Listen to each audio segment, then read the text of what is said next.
Namah Shivaya. Hello, children. Welcome back to our podcast series about the great Himalayan master Swami Rama.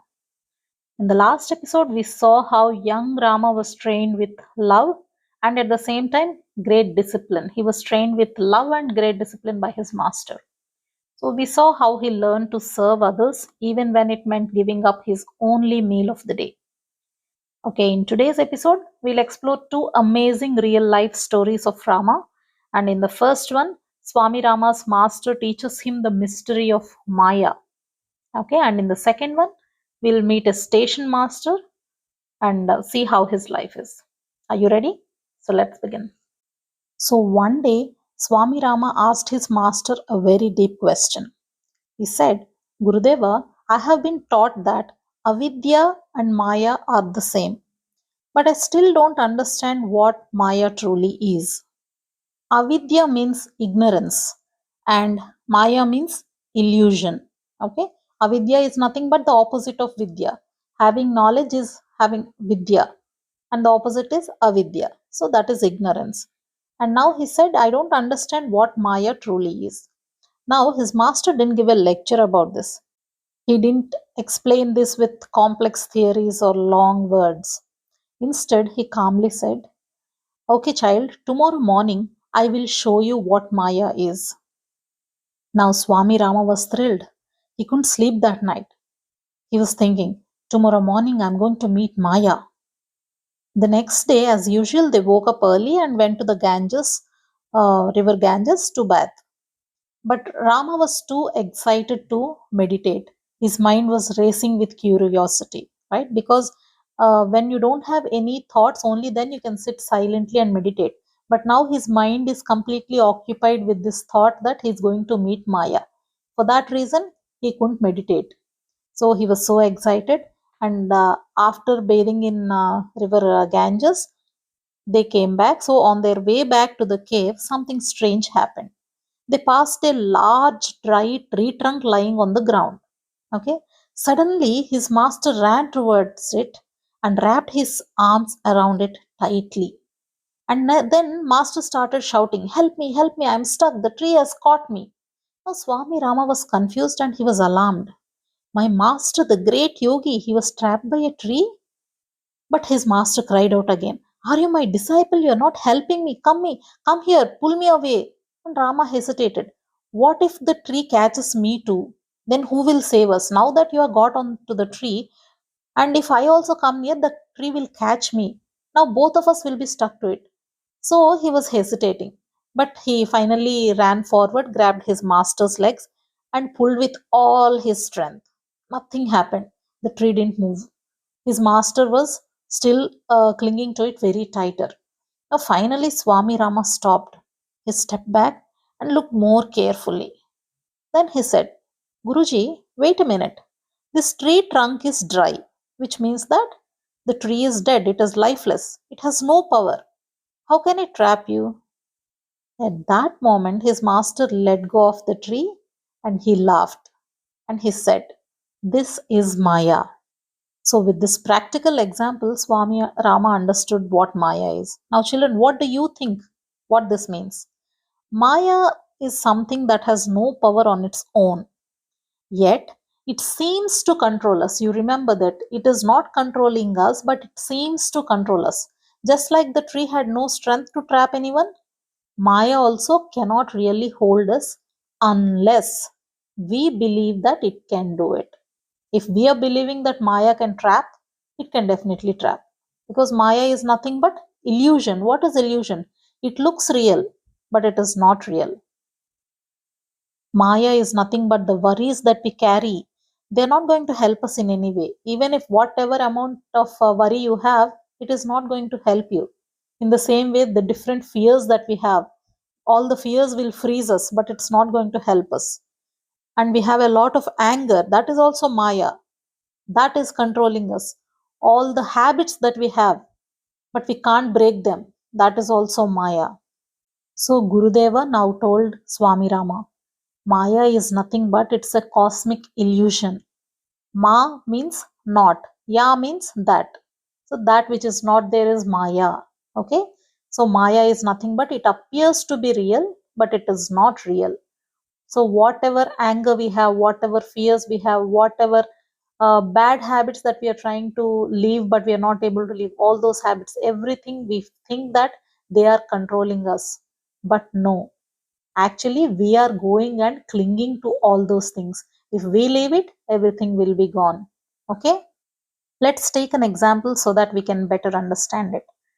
If a child has a habit of waking up late in the morning, for example, you're supposed to wake up at 5:30 or 6, but every day just before your school begins you wake up, you have to go at 8:30 and you wake up at 8. Okay, then what do you say? I don't feel like getting up in the morning because my sleep is deprived. I can't wake up. That is a problem. You say that. But who is not waking up? Is it the sleep that is asking you, come, you sleep here? Is the bed asking you, you have to lie down, you have to sleep? No, no, it is we. It is our decision that we want to continue to rest for some more time, right? So, who is clinging on to that habit of waking up late? It is the child himself. So he is clinging to that habit, just like Gurudeva is clinging to the tree trunk. Okay, now when Gurudeva left that, simply left in the same way, the child has to leave that habit. So if you have any such bad habits, or if you have a anger, you have short temper and you get angry very fast, all these are within you. So you have to leave those things. It is nothing but leaving Maya by ourselves. Now, let me tell you another true story from Swami Rama's life. This one happened when he was traveling with his master. So, they stopped at a railway station, and the station master, the every railway station has a station master. So, the station master saw these two people, and he came to Swami Rama and he begged him, please give me something to practice, maybe some rule to follow. I promise I'll do it sincerely. Now, Swami Rama didn't want to give any advice because monks, they don't give advice to each and every person who come to them. Only if the person is capable of doing that, only then they give any mantra or any advice or any such thing. So Swami Rama said, let my master decide this. I am not the one to decide. Now the master looked at the station master and just said one sentence. He said, from this day on, do not lie. You have to always tell the truth. So do not lie, not even once, for 3 months. So what did he say? You have to speak only the truth for 3 months. And for this, the station master agreed. But what followed that incident was really a storm. You can just observe this in our real life. What if a person has to speak only the truth? You don't realize the number of lies that we talk every day because we have so habituated to that. Uh, if we are talking just normally, also, so many lies will be flowing, but we don't even realize that.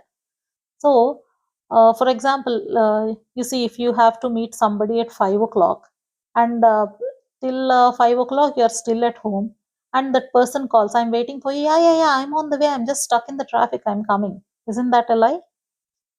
In the same way, there are so many things we lie to others.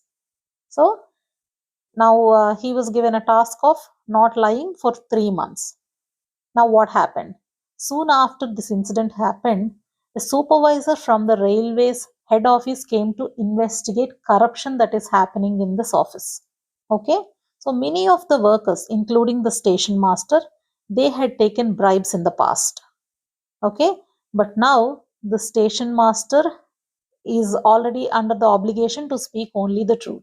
So what did he do?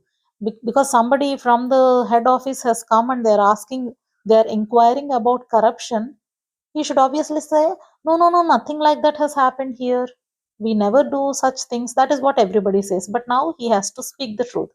And now what did he do? He told the truth. He didn't lie, not even to protect himself or not even to protect others. And now what happened? He was punished. So his co-workers, he were afraid, and because they didn't expect this. Everybody was taking bribe, and they never expected that the station master will be suddenly speaking the truth. Now they blamed him for everything. Because of him speaking the truth, everybody was caught in that corruption thing. So this inquiry brought in some serious trouble to his staff, and all the employees who had been taking bribes, including the station master himself, everybody was prosecuted. And now the station master thought, it has been only 13 days, and look at the difficulty I am in. What is going to happen to me in 3 months' time? Now he started thinking about this. See, just within 30 days, he was prosecuted, and all his staff members were also prosecuted. So soon, his wife and children left him because he was caught in corruption. His family left him. So within a month, his life has crumbled like a house of cards. You know, till then he was a good station master. He had a family, his wife, his children, everything was happy. Just because he spoke the truth for a month, everything has changed in his life. Now, when all these things are happening, by that time, Swami Rama and his master were some 300 miles away. They were on the banks of Narmada River. So, at that time, suddenly the Gurudeva was lying under a tree and he suddenly started laughing. Then he said, do you know what is happening, Rama? That man whom I instructed not to lie, right now he is in jail. Then Swami Rama said, then why are you laughing, Gurudeva? He is in jail. He followed your instructions and you are laughing. Then Gurudeva said, I am not laughing at him. I am laughing at the foolish world. That is what Gurudeva said. Now, what happened? The office staff, there are 12 people in the office, all of them have gotten together and they said the station master was a liar. Actually, the thing is, he is the only one who is speaking the truth. All the remaining were lying. But what did they do? 12 of them have become a team and they started blaming the station master. They said he is the person who is guilty and he is lying about all the staff members. So there are 12 is to one person. Obviously, they won and they accused him of being only one person who is guilty of taking the bribes. We never take bribes. He takes the bribes. Instead, he is telling lies about all of us. So finally, what happened? The station master was put in the jail, and all the others were released. So when the station master went to the court, the judge asked him, "Who is your attorney?" Then the station master said, "I don't need any attorney." Then he said, "But I want someone to help you."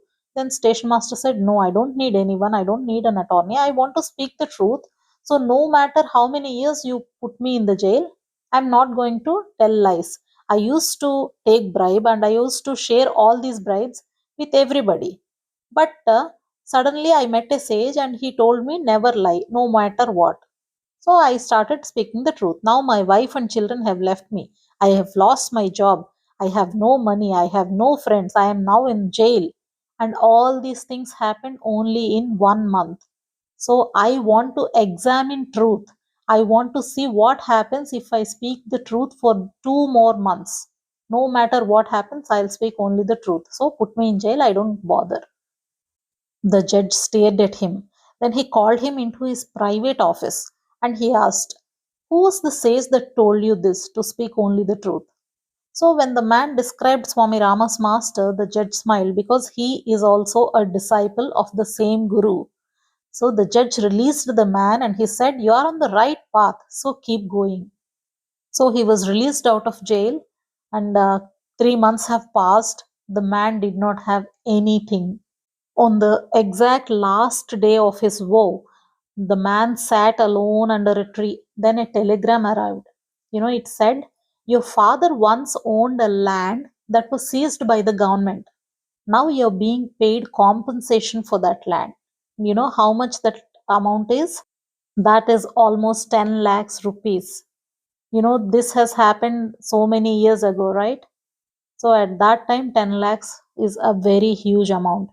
And the surprising fact is that the station master didn't even know that the land existed because that is in a completely different province. And he didn't know that there was a land that was taken by the government, and he would be receiving a compensation in the future. He didn't know any of these things, but finally he got it. Then he thought, "Today I have completed 3 months of only speaking the truth and not lying, and I have been rewarded so much." See, just a minute before the telegram, what did he have? Nothing. He lost his job, he lost his family and everything. But right now, just after he completed 3 months, he got so much of money. So he went to his wife and children and he gave that money to them. Then they were very happy and they said, "We want to come back to you." Then you know what he said? He said, "I don't want all this. Until now, I have only seen what happens by not lying for 3 months. Now I want to find out what will happen if I do not lie for the rest of my life." So, such a wonderful decision, right? Now, Swami Rama says truth is the ultimate goal for a human life, and it has to be practiced with our mind, our speech, and our actions. Everything should be truthful. So, how can we do that? So, for that, conscience is the best of the guides because everybody will have a conscious inside themselves.